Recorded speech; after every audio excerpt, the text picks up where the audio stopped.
Après avoir fait une vidéo qui concernait donc la, la fonction usuelle, parce que elle peut être, une fois qu'elle est étudiée, elle peut devenir une fonction usuelle. Alors une fonction usuelle, c'est bon, c'est les fonctions qui sont très étudiées à certains niveaux d'études. Je pense aux fonctions trigonométriques, sinus, cosinus, tangente, cotangente, etc.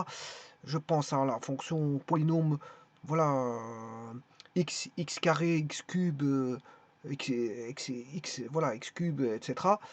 Je pense aux fonctions exponentielles et logarithmes.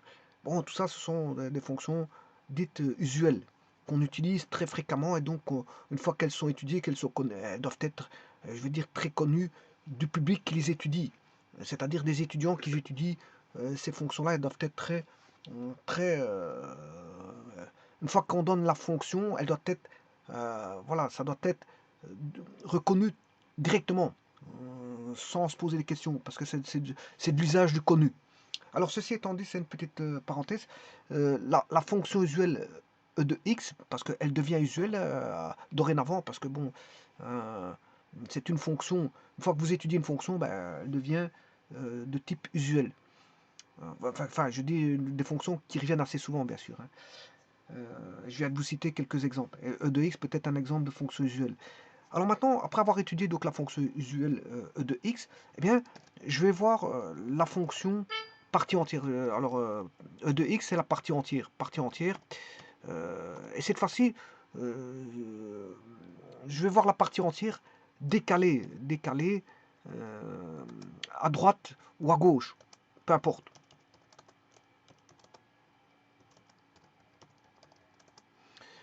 Avant toute chose, je vous rappelle ces notions de partie entière qui a été vu dans la vidéo précédente, que tout a été expliqué dans la vidéo précédente. Ben, on parle de partie entière parce que ça vient d'une partition voilà, une partition de R, hein. Alors ici, qu'est-ce que c'est qu'un recouvrement, une partition? Ben, soit un ensemble E, hein, quelconque. Ici, je ne suis pas dans R, c'est une définition générale. Bon, c'est pour ça que j'ai pris E. Je n'ai pas pris R parce que je suis dans une définition générale, E. Alors, qu'est-ce qu'un recouvrement de cet ensemble E? Ben, c'est un ensemble de parties de E dont la réunion va donner E. Euh, ou quel que soit x appartenant à E, ben, il existe au moins une de ces parties à laquelle x appartient. Alors qu'est-ce que c'est qu'une partition de ce même ensemble E? C'est presque la même définition, mais il y a un petit changement. C'est un ensemble de parties de E dont la réunion va donner aussi E et dont les éléments sont 2 à 2 disjoints, ou si vous voulez, en d'autres termes, ou quel que soit x appartenant à E, il existe une seule, cette fois-ci, une seule de ces parties à laquelle x appartient. Donc dans l'un, euh, il peut appartenir à plusieurs, mais au moins à un, il peut appartenir à plusieurs ensembles, plusieurs parties, il peut appartenir à plusieurs parties ou une, au moins une, voire deux, voire trois, voire quatre, mais au moins une. Et par contre, la partition, ben, elle appartient à une seule de ces parties, pas plus. Le X appartient, ne peut pas appartenir à plusieurs sous-ensembles. Voilà, on va dire ça comme ça. Alors, autre chose,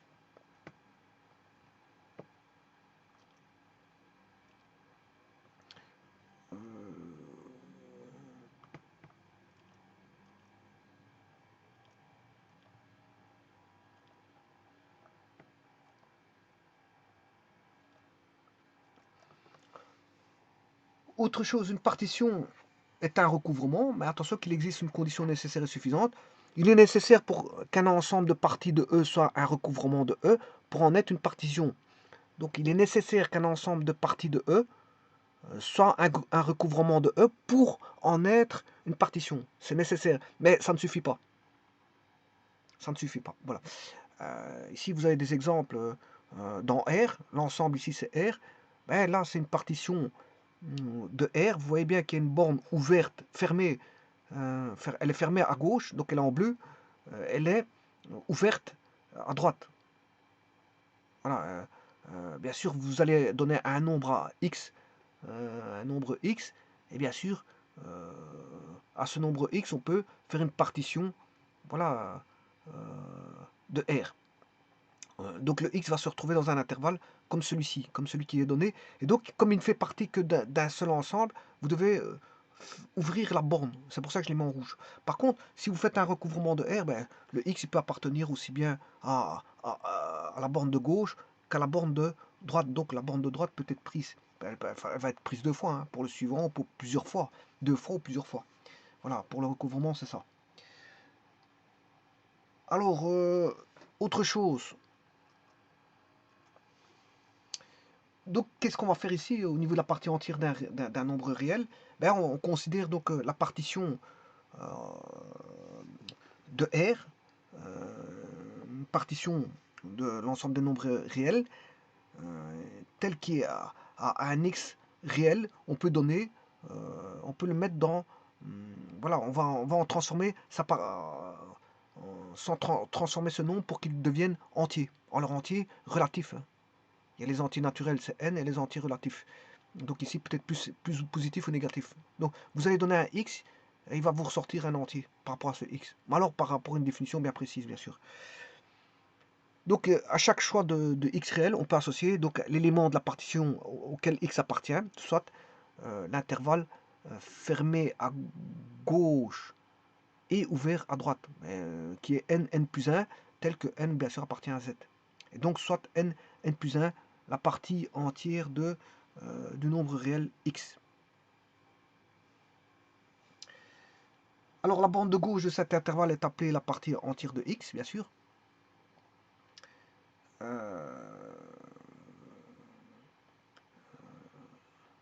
bande de gauche, bien sûr. Et là, je vous donne des exemples, quelques exemples qui ont été faits dans la vidéo précédente. Enfin, ça, c'est la partie entière de x, la fonction partie entière, qu'on note comme ceci, comme ceci. Sur GeoGebra, c'est ça qui est donné par la commande floor de x. Et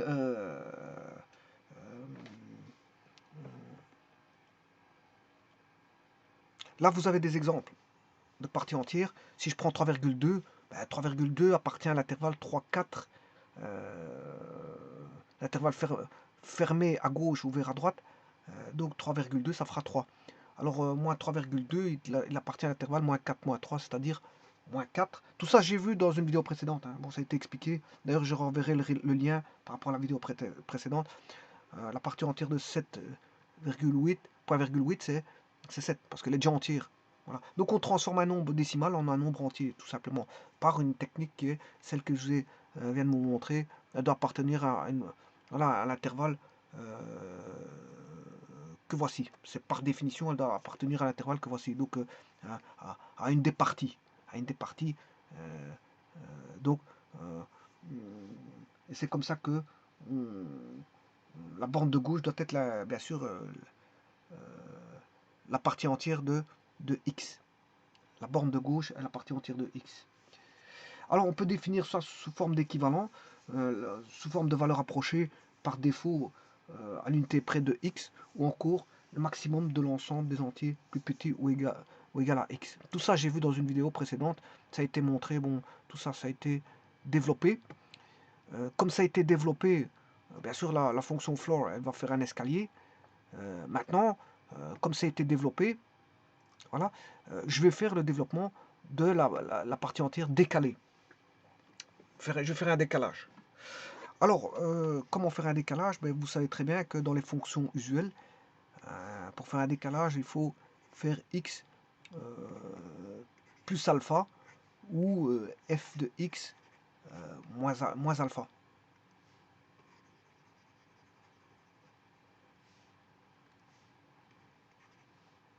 Ou tout bonnement écrire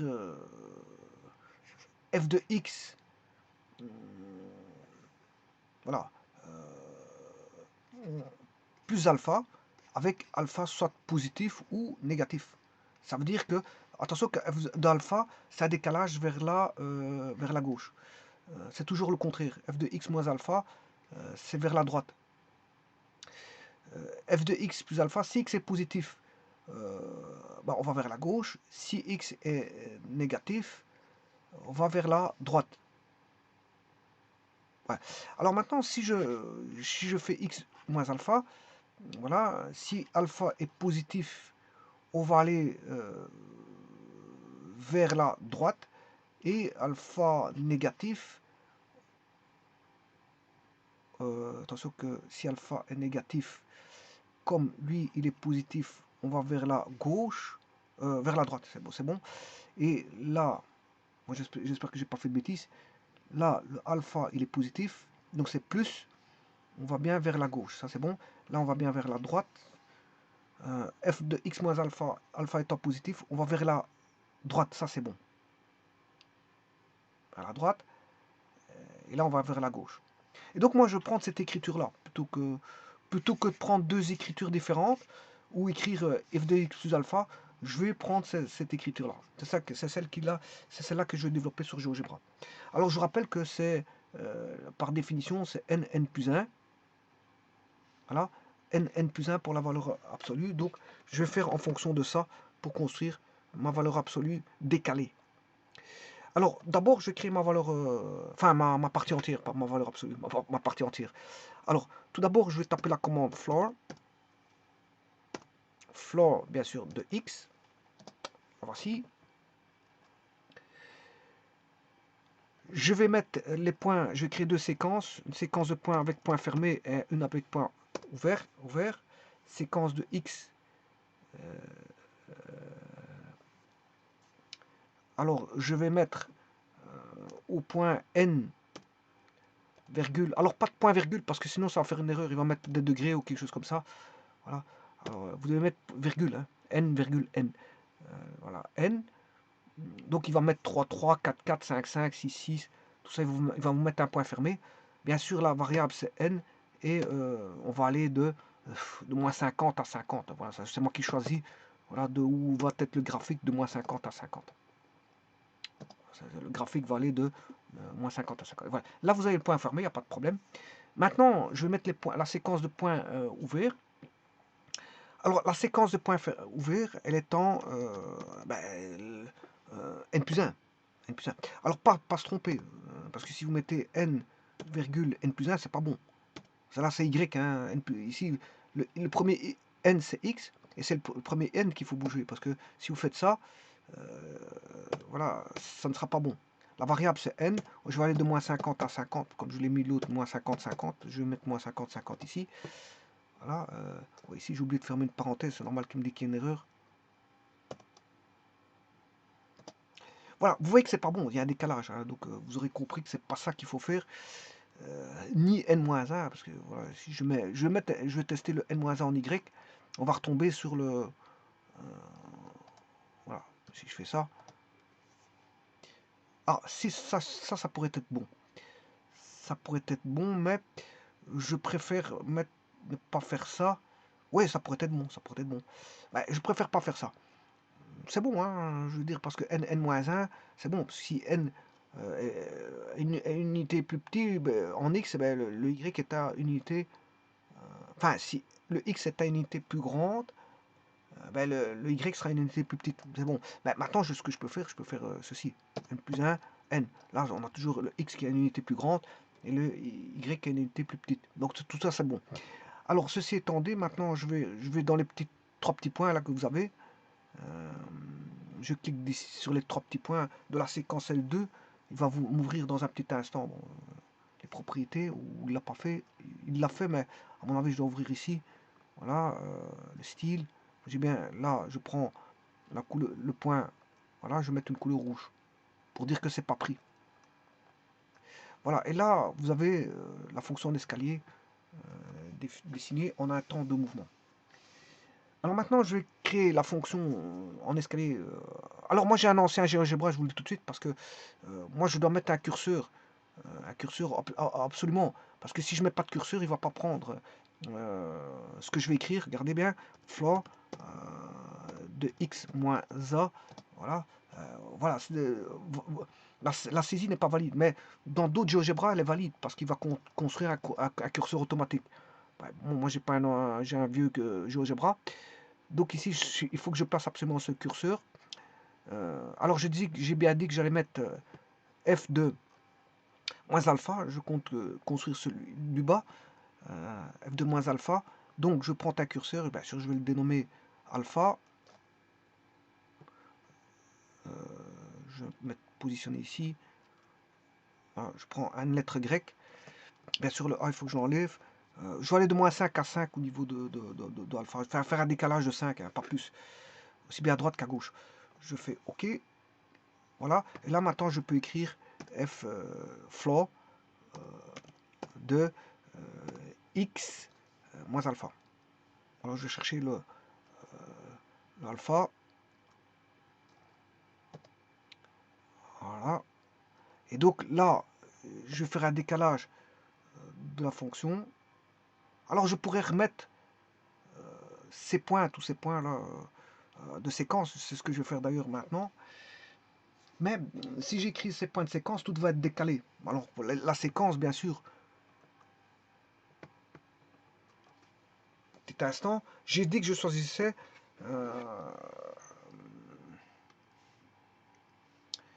j'ai dit que j'allais choisir f de x moins alpha. C'est ça que je vais choisir. Par rapport à f de x, je vais faire un déplacement avec x alpha qui peut être aussi bien positif, voire négatif. Alors, la séquence, bien sûr, va être décalée, soit à droite ou à gauche, suivant que alpha est positif ou négatif. Ce qui veut dire que ce qui va bouger au niveau de la séquence, c'est la séquence qui vaudra, bien sûr, n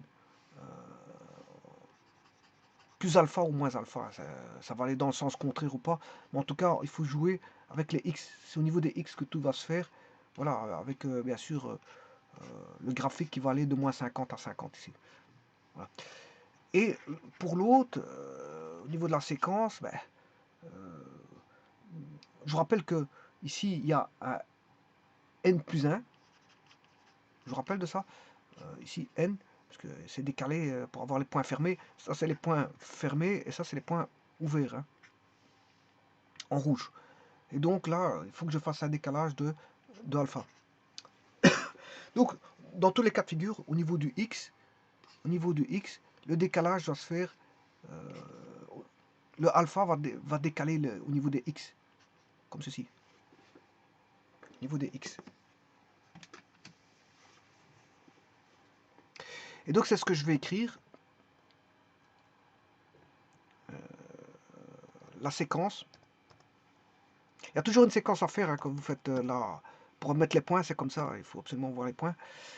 Alors là, j'ai décalé de moins 2,75, c'est-à-dire c'est 2,75 vers là. Je l'ai mise vers là, vers la droite.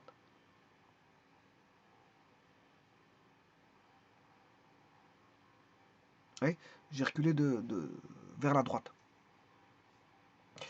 Alors maintenant, je vais mettre la séquence. Donc la séquence c'est, comme je l'ai dit, n plus alpha.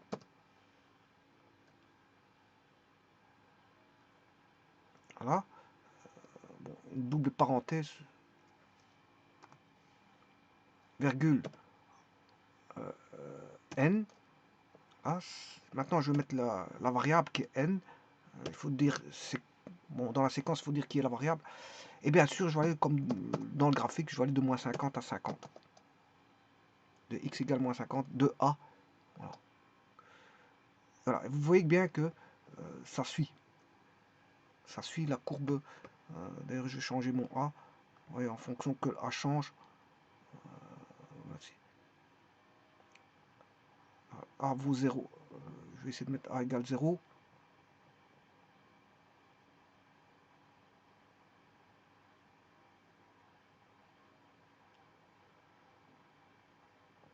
De manière fine, en cliquant petit à petit sur la barre. Voilà. Et là, vous voyez qu'ils sont tous les deux l'un sur l'autre. Maintenant, je vais le décaler vers la droite. Quand je mets mon curseur vers la droite, il va aller vers la droite. C'est normal parce que j'ai mis un moins. J'ai mis x moins alpha. Donc, normalement quand vous mettez moins alpha, vous devez aller à gauche. Mais bon, comme j'ai mis moins alpha, voilà, ici il va à droite. Moins alpha, il va à droite. Quand je vais avec le curseur à droite, il va à droite.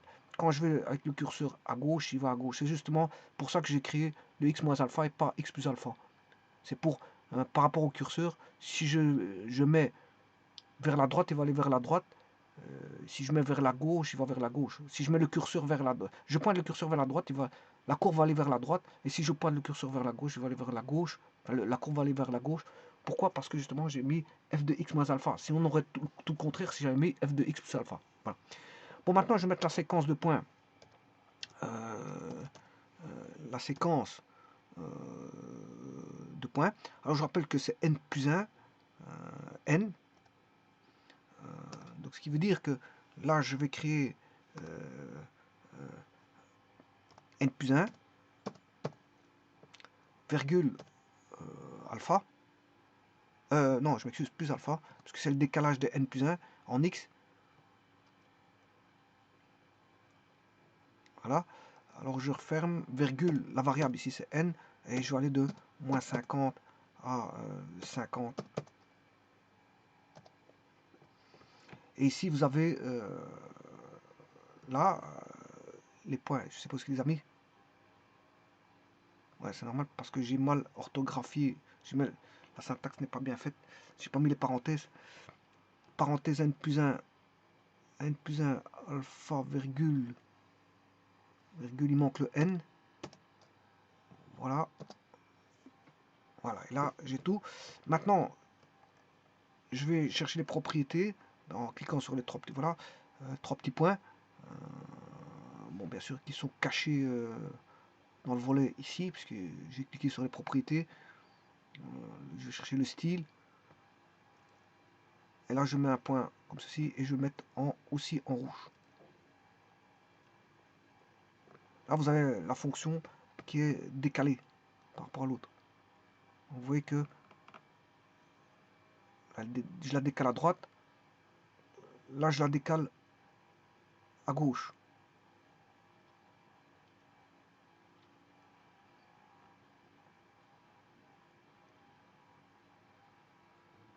Donc, ça ne permet que de faire un décalage vers la droite ou la gauche. Hein. Cette fonction-là, c'est la fonction décalée. Je la décale soit vers la droite ou vers la gauche. Je vous remercie.